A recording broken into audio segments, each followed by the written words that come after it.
The Whisper of the Forest, Part 3 finale. In the last part, Laura found herself trapped inside an eerie forest cabin with a mysterious whispering book that claimed she now belonged to the forest.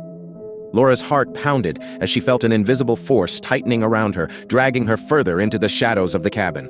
She fought to resist, grasping onto anything she could find, but her fingers slipped against the damp, rotting wood. Desperate, she shouted, "What do you want from me?" The whisper responded, echoing through her mind. "We seek those who listen, those who follow the call. You are ours now." As she struggled, her eyes fell on the open book. The words had changed again, forming a set of instructions.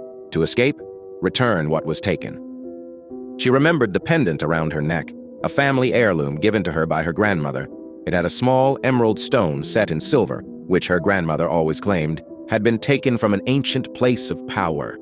With trembling hands, she unfastened the pendant and placed it on the table beside the book.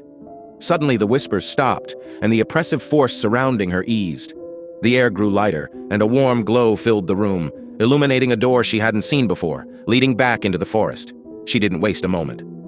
Throwing the door open, she ran outside, expecting to see the twisted trees and darkness, but instead the forest appeared calm, bathed in the soft light of dawn. The symbols on the trees had vanished, and the path she'd taken was clear again.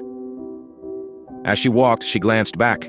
The cabin was gone, replaced by dense underbrush as if it had never existed. Only the pendant remained, lying on the forest floor, glinting faintly before it faded into the earth. Laura hurried out of the forest, vowing never to return. But every now and then, in the dead of night, she would hear a whisper, faint but familiar, calling her name from the woods, reminding her of the debt she had narrowly escaped.